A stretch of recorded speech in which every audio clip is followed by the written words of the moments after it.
C'est pourquoi il faut être patient. C'est pourquoi il ne faut pas faire des nominations à la vue. Par compassion, tu as détruit ton église.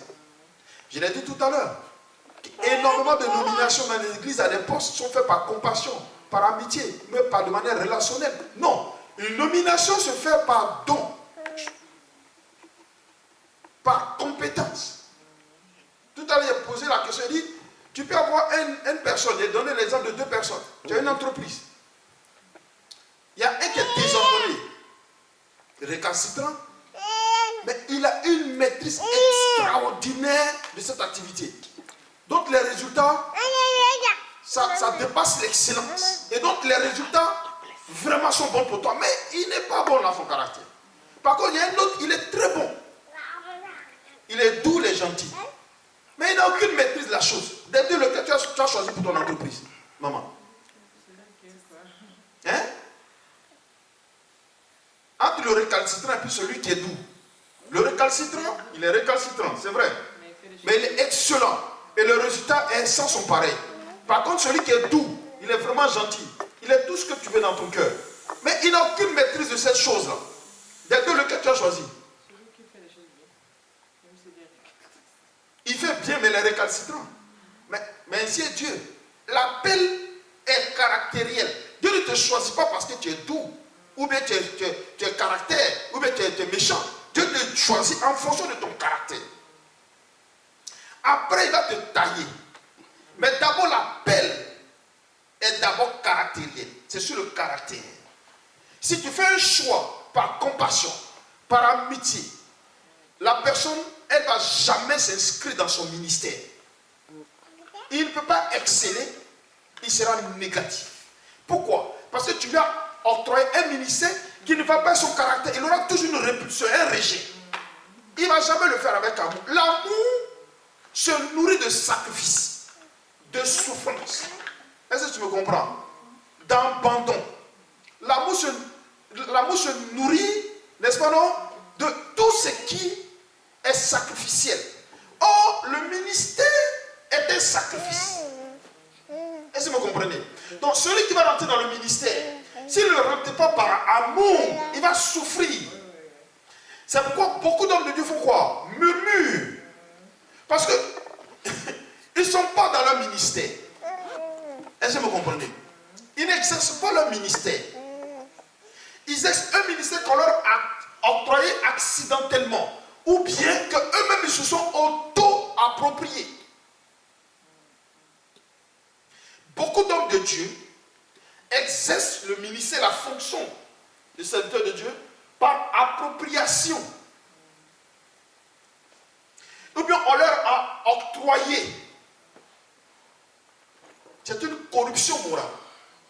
Mais celui qui était appelé au ministère par le don et par son caractère, il ne murmure jamais.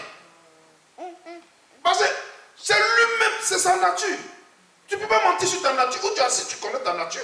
Tu ne peux pas mentir sur ta nature. C'est ton caractère, c'est ta nature. Une nature, un caractère ne régresse pas. Ça monte toujours. C'est pourquoi Dieu, on taille un caractère. On taille une nature. Mais on ne peut pas le faire régresser. C'est impossible. C'est pourquoi Dieu, pour tailler une nature, le caractère de quelqu'un, il la met dans le désert. Mais il ne t'appelle pas, il t'appelle avant de tailler ton caractère. Parce que c'est ton caractère d'abord que le premier moyen d'identification. C'est quelqu'un qui aime dire la vérité. Lui, et puis il dit ça avec une nervosité, avec une colère farouche. C'est un prophète. Il est colérique. C'est un prophète qui est là. Parce qu'on pense que le caractère qu'a la personne, n'est-ce pas non? C'est mauvais. Non, c'est toi qui vois mauvais. Mais pour Dieu, c'est une identité. Mais Élie, c'est un colérique. Il n'y a pas plus colérique qu'Élie. Tout est colère. Tout est colère. Il n'y a rien en lui qui soit mieux que ça. C'est pourquoi il ne peut pas vivre au milieu des hommes. Il était tellement colérique qu'il ne pouvait même pas manger la nourriture des hommes. Il se nourrissait de miel, d'écorce d'arbres et de racines. Pour te dire que je n'ai rien à voir avec eux. La Bible déclare que de loin, quand Élie sortait, les rois fuyaient. Il était le seul à rentrer dans le palais du roi pour dire je dis. Je dis. Et puis le roi lui-même tremble. Élie s'est mis en colère, qu'elle s'est mis en colère même contre Dieu lui-même. Les deux ont réglé leur problème après. Dieu était vainqueur. Mais Dieu est toujours vainqueur. Toujours. Mais, et Dieu ne l'a pas remplacé par quelqu'un de quoi? De doux. Dieu l'a remplacé par Élisée qui est 2 fois plus colérique que lui. Je ne sais pas si vous me comprenez. Pourquoi? Parce que la mission à laquelle il est appelé, le sacerdoce, parce qu'il fallait un homme de Dieu ayant la main puissante de Dieu pour redresser le caractère d'Israël. Israël était lion. Je ne sais pas si vous me comprenez. C'est un peuple qui est dû au cou raide. Je ne sais pas si vous me comprenez. Donc si quelqu'un de doux ne peut pas diriger Israël, il faut quelqu'un de violent, quelqu'un de fou pour diriger Israël. Si tu mets si Israël quelqu'un qui est doux, il ne peut pas diriger Israël.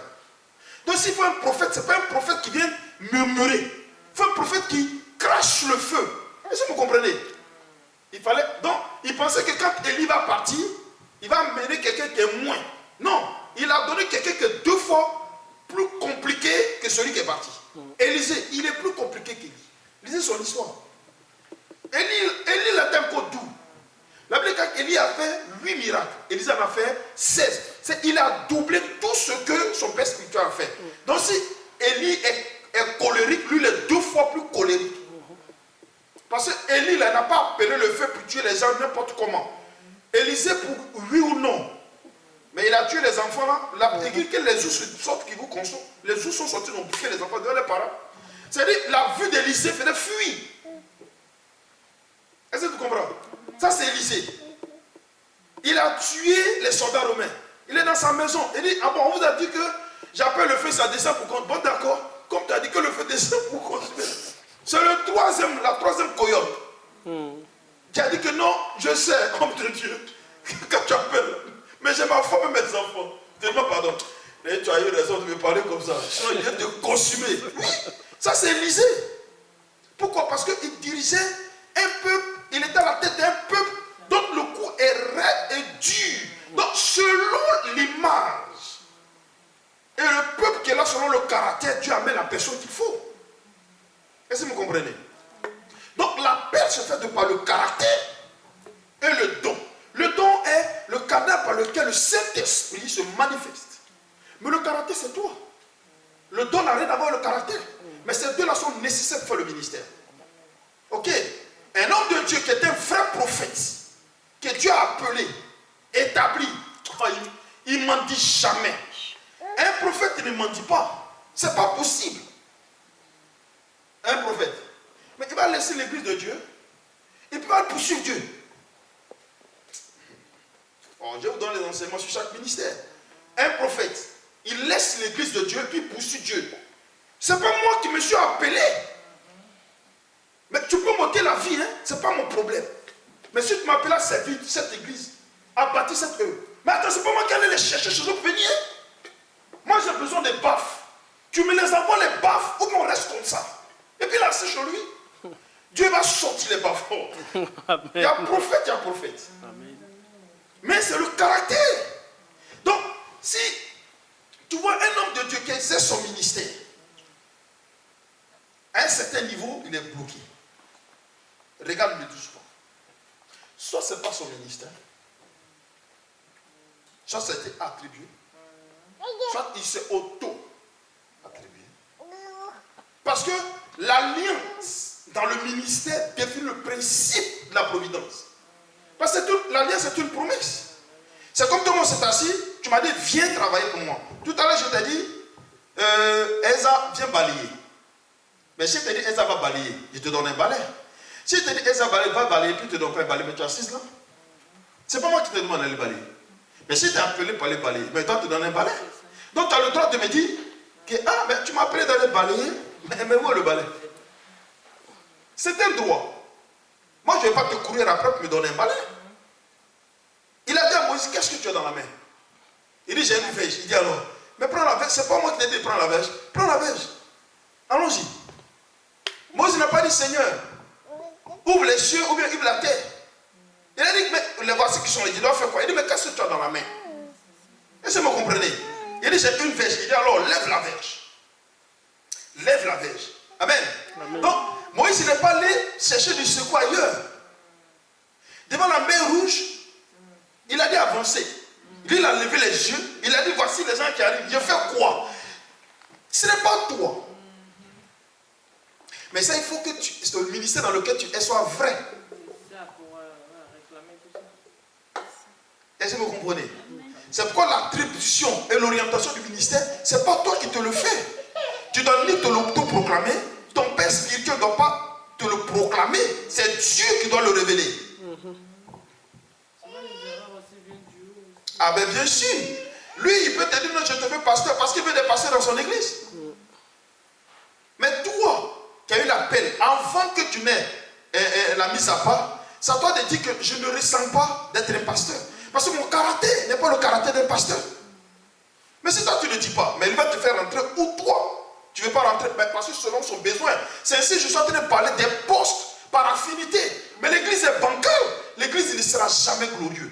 Pourquoi? Parce qu'on n'occupe pas des postes, parce qu'on doit être ni l'amour, ni le don, ni le caractère s'exercer dans ces choses. Il n'aura pas d'excellence. Le Saint-Esprit ne fonctionne pas. C'est comme les bloqués. C'est comme quand on a mis des boulons partout qu'on vissait.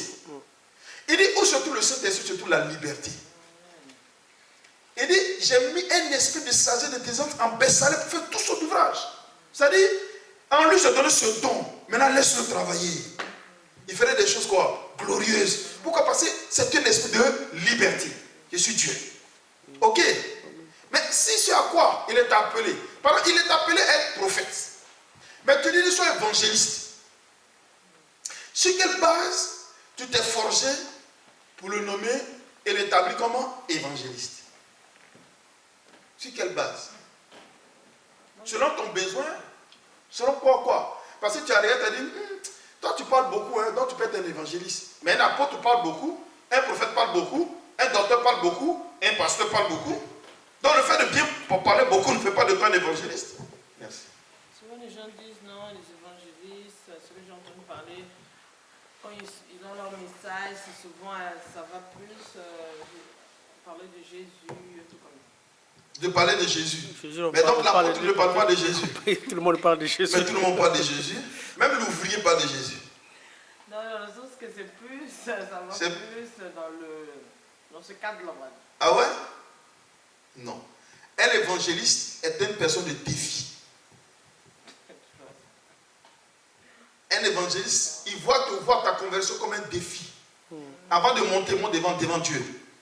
Il a un amour des armes, mais c'est fou dans son cœur. C'est-à-dire, un évangéliste, c'est comme, il ne court pas après 10 personnes, il court après une personne. Est-ce que vous comprenez? Parce que tu peux avoir une personne et puis avoir à travers cette personne toute une maison. Dieu travaille par stratégie. Est-ce que vous comprenez? Et l'évangéliste, lui, avant d'aller de toi, il a l'amour des âmes. Mais pas de gagner une âme pour faire plaisir à quelqu'un. Non, plus c'est un défi. Donc il est prêt à jeûner, à prier, à pleurer devant la face de l'Éternel pour que Dieu dispose le cœur de celui qui est devant là-bas. Tu comprends, non? C'est pourquoi les apôtres de Jésus jeûnaient, priaient longtemps avant d'aller. Et c'est Dieu qui révèle peut-être à tel endroit, telle personne a un besoin. Selon que.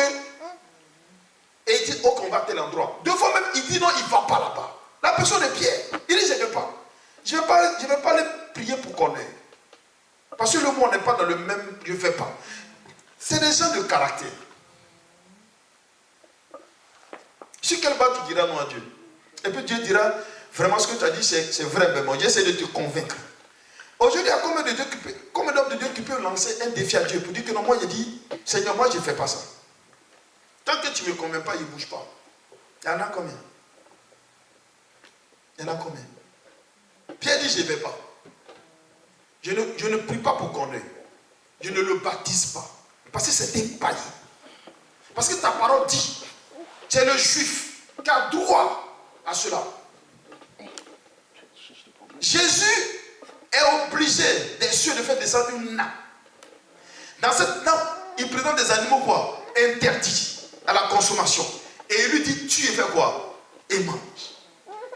Et il dit, je ne tue pas, je ne mange pas, parce que tu as dit qu'on ne tue pas, on ne mange pas ça. Est-ce que vous comprenez?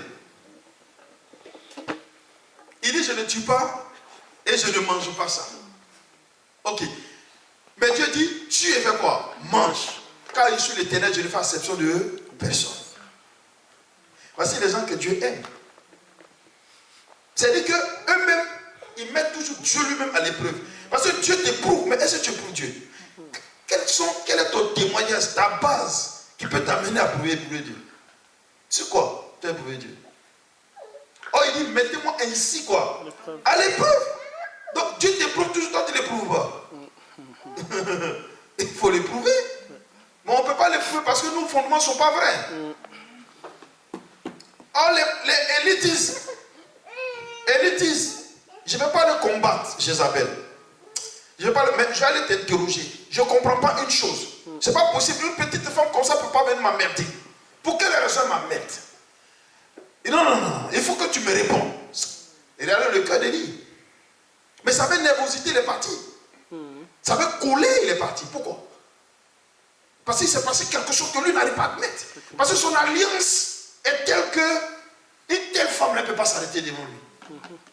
De quel droit elle peut s'arrêter d'où elle est, puis envoyer un message pour dire, si je te trouve, je vais te traiter comme tu as traité mes prophètes. Et comment se fait que dans son cœur, la peur rentre dans son cœur? Parce que la peur est rentrée dans le cœur d'Élie. La peur qu'il a ressentie, il dit, comment je peux ressentir la peur si toi Dieu est avec moi? C'est pas possible. C'est qu'il y a un problème. Il y a quelque chose qui ne va pas. Je ne suis pas d'accord. Est-ce que vous comprenez? Donc ça, c'est un autre enseignement. Vous voyez? Donc on a déjà la promesse de beaucoup d'enseignements, prof. Hein? Il y a déjà des promesses de beaucoup d'enseignements. Mais comme ça, vous me rappelez en même temps, j'explique en même temps, puis on avance. Vous voyez? Donc l'appel, dans cette manière, vous me rappelez en même temps, ok? Je réponds. Donc quand l'appel arrive, j'ai dit, mais l'appel n'a rien à voir avec une mise à part. L'appel, c'est pour être un lévite. Exercer un sacerdoce quelconque dans l'église, qui peut être une fonction quelconque.